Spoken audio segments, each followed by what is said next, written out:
We love to believe modern homes are smarter. Bigger kitchens, open floor plans, smart thermostats, massive islands, walk-in closets. But here's the uncomfortable truth. Some homes built in the 1950s solved everyday problems more intelligently than many houses we build today. They weren't loaded with tech. They weren't oversized. They weren't chasing trends. They were practical, efficient, human-centered. And in 2026, as homeowners battle clutter, noise, energy waste, and awkward layouts, we're starting to realize something surprising. Some of those mid-century features were actually smarter than what we replaced them with. Today, we're breaking down 10 home features from the 1950s that were ahead of their time, why they work so well, and what we can learn from them now. Let's start with the first one, defined entryways. In the 1950s, most homes didn't open directly into the living room. They had small but intentional foyers. A place to pause, a place to hang coats, a place to remove shoes. Today, many homes open straight into open-concept spaces. It feels larger at first glance, but it eliminates transition. Without a buffer zone, clutter spills instantly into the main living area. The 1950s understood something we forgot. Transitions create order. A small defined entry made a house feel structured, not cramped. Second, built-in storage everywhere. 1950s homes often included built-in cabinets, linen closets, hallway storage, and integrated shelving. Modern homes rely heavily on walk-in closets and large garage storage instead. The result, long blank walls and freestanding furniture. Built-ins reduced clutter, maximized square footage, and made small homes feel organized. Today's oversized homes often feel chaotic because storage wasn't integrated intentionally. Third, smaller, more efficient kitchens. That might sound controversial. Today's kitchens are enormous. Massive islands, double ovens, oversized refrigerators. But 1950s kitchens were designed around tight, efficient work triangles. The sink, stove, and refrigerator were positioned for minimal steps.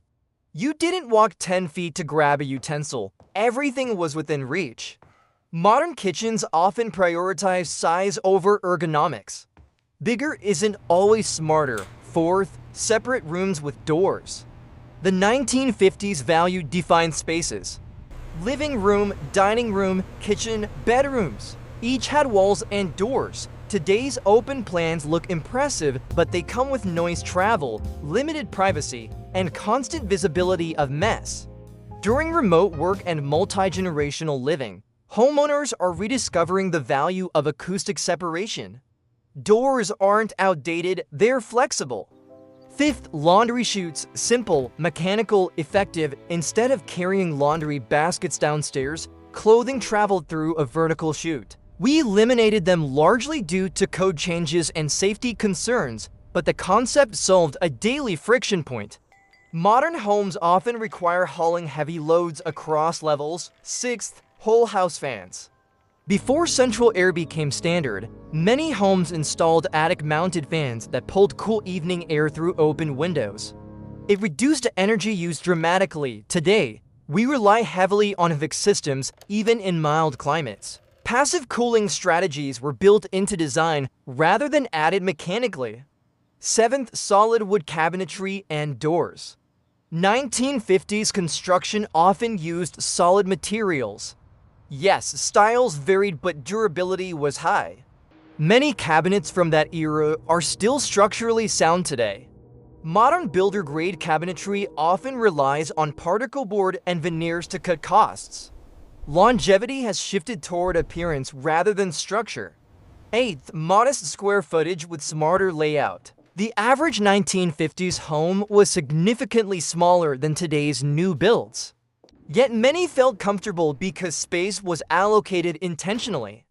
Hallways were minimal, rooms were proportioned for furniture realistically.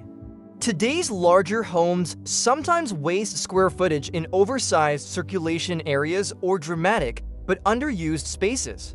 Ninth, covered front porches. Post-war homes often included usable front porches. They created social connection and weather protection. Modern homes often minimize porches for facade symmetry or maximize interior square footage instead. The loss isn't just architectural, it's social. 10th, dedicated phone nooks and message centers. While landlines are obsolete, the concept of a centralized communication hub was practical. A small niche for messages, schedules, and calls prevented clutter from spreading throughout the home. Today's device charging chaos could benefit from a modern reinterpretation. Now let's go deeper into why these features worked so well. 1950s homes were built for daily life efficiency. Not for listing photos, not for social media, not for resale staging. For living, layouts were compact because materials were expensive and space was valued. Every square foot had purpose. Built-ins reduced the need for additional furniture. Defined rooms controlled sound and activity. Mechanical systems were supplemented by passive design. Materials prioritized durability. Contrast that with many modern builds. Open spaces look impressive but echo. Massive kitchens photograph well but require more steps. Oversized islands reduce walking space when poorly proportioned. Minimal storage creates reliance on plastic bins and garage overflow. Lightweight materials prioritize cost over longevity. We chased openness and scale, but sometimes lost practicality. Let's examine the energy efficiency factor. Whole house fans, operable windows on opposite walls for cross ventilation, roof overhangs for shade. These were passive climate solutions. Today, we lean heavily on mechanical cooling and heating instead of architectural adaptation. Another example is closet design. 1950s homes often included multiple smaller closets distributed throughout the house rather than one oversized walk-in. That meant storage was accessible where needed linens near bathrooms, coats near entries. There's also the matter of ceiling height. While modern homes often push for dramatic vaulted ceilings, standard 8-foot ceilings in the 1950s made heating and cooling more efficient. Smaller air volume meant lower energy costs. And let's not forget material authenticity. Mid-century construction often used hardwood floors throughout. Today, many homes mix flooring types aggressively, creating visual fragmentation and future replacement complexity. Here's the deeper principle behind all of this. Constraint breeds creativity. The 1950s had tighter budgets, smaller lots, and fewer materials. Designers had to think carefully about layout efficiency and storage integration. Today, with larger footprints and more materials available, it's easy to overbuild instead of outthink. Now imagine combining the best of both eras. Modern insulation, modern wiring, modern plumbing.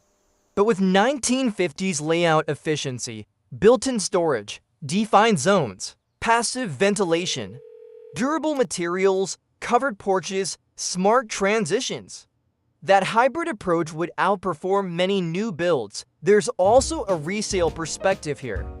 Buyers in 2026 increasingly appreciate homes that feel intentional rather than oversized. Smaller, well-designed homes with character and function often command strong demand. The lesson isn't to replicate 1950s homes exactly. It's to analyze why certain features lasted, why they still feel comfortable, why many remain structurally sound today. Function endures longer than trend. Durability outlasts minimalism. Defined zones outlast extreme openness. Integrated storage outlasts oversized garages. Passive cooling outlasts overworked HVAC. Sometimes innovation means looking backward before moving forward. The 1950s weren't perfect. Materials and building science have improved dramatically. But in terms of human-scale design and daily efficiency, they got several things surprisingly right. We don't need to abandon modern design. We need to refine it, bring back intentional entryways, reintroduce built-ins, balance open layouts with doors, reintegrate passive cooling strategies, value durable materials, prioritize layout over sheer size. Because the smartest homes aren't the biggest. They're the ones that make daily life easier. And sometimes the blueprint for smarter living was already written decades ago. The question isn't whether we can build bigger, it's whether we can build wiser. And if we study what worked in the 1950s, we might just do both. And here's where the conversation gets even more interesting. The 1950s didn't just build differently, they built with limits in mind. Limits on materials, limits on square footage, limits on energy use, and those limits forced smarter decisions. Today, without those constraints, we often design for impact instead of intention. We prioritize dramatic features over daily function. But when you step inside a well-preserved 1950s home, something feels different. It feels grounded, it feels practical, it feels livable. Let's go deeper into more overlooked elements that prove how forward-thinking that era really was. One major feature was cross-ventilation design. Homes were positioned and windowed strategically so air could flow naturally from one side to the other. Windows weren't just decorative, they were placed with airflow in mind. In modern homes, window placement is often driven by exterior symmetry or aesthetic balance rather than climate logic. As energy costs rise in 2026, passive airflow strategies suddenly feel brilliant again. Another smart element was roof overhang depth. Many 1950s homes included generous eaves that shaded windows during summer while allowing winter sun to penetrate. This passive solar control reduced heat gain without electronics or automation. Today, sleek rooflines often sacrifice overhangs for minimalism, increasing reliance on mechanical cooling. Let's talk about attached garages with interior access near kitchens but separated properly. The layout allowed groceries to move efficiently into the house without walking through living areas. Modern homes still use this concept, but sometimes eliminate transitional storage space, meaning garage clutter spills directly into kitchens. The older layouts included buffer zones like mudrooms or utility corridors.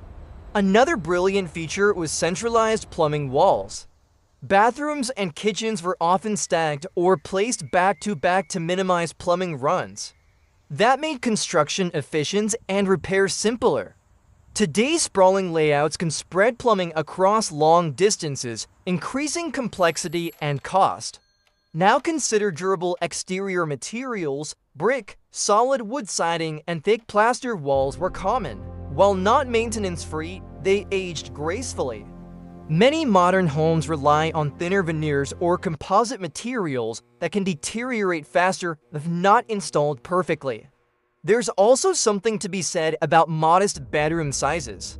1950s bedrooms weren't oversized. They were proportioned for sleeping and storage, not entertainment centers. That efficiency left more square footage for shared spaces without inflating total home size. Today's oversized primary suites sometimes dominate floor plans, leaving secondary spaces underdeveloped. Another subtle but powerful feature was hallway placement. Hallways in 1950s homes were often minimal and direct, connecting rooms efficiently. In some modern designs, wide decorative hallways consume square footage without adding real function. Let's examine door and window operability. Older homes emphasized windows that actually opened widely and were positioned for breeze. Today, fixed glass panels dominate in the name of design symmetry, sacrificing airflow flexibility. And here's a big one: detached or semi-detached garages. While attached garages are convenient, older detached garages reduced noise transfer and prevented fumes from infiltrating living spaces. In modern builds, poorly sealed garage connections can allow unwanted air migration. Now zoom out and look at the deeper pattern. 1950s homes were scaled to human life, not to impress, not to compete with neighbors, not to dominate real estate listings. They were designed around routines: cooking, sleeping, storing, gathering, working, cooling, heating. The simplicity wasn't a limitation, it was clarity. And here's the powerful takeaway for 2026. Smarter doesn't always mean newer. It means thoughtful, it means efficient, it means durable. It means proportionate. Imagine building a modern home today with the following principles: defined entry, integrated built-ins, efficient kitchen triangle, balanced room separation, passive airflow, generous roof overhangs, centralized plumbing, durable materials, right-sized bedrooms, minimal wasted circulation space. That home would likely outperform many oversized open-concept builds in comfort, efficiency, and longevity. There's also a strong resale implication here. As buyer preferences shift toward practicality and energy awareness, homes that feel intentional rather than excessive gain traction. Smaller but smarter layouts reduce maintenance, heating and cooling costs, and long-term renovation expenses.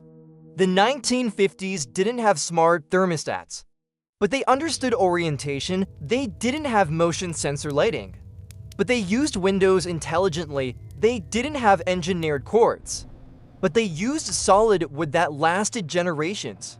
Progress isn't about discarding the past, it's about refining it. We don't need to recreate 1950s homes exactly. We need to rediscover the principles behind them. Design with purpose, build with durability. Prioritize flow over footprint, value separation when it adds function. In 2026, the smartest homes won't necessarily be the largest or the most automated. They'll be the ones that combine modern building science with timeless layout intelligence. Sometimes the most innovative move isn't inventing something new. It's recognizing that some of the smartest ideas were already built and simply waiting to be reintroduced. If we build the next generation of homes with the humility to learn from the past, we won't just build bigger. We'll build better, and that's the kind of progress that actually lasts.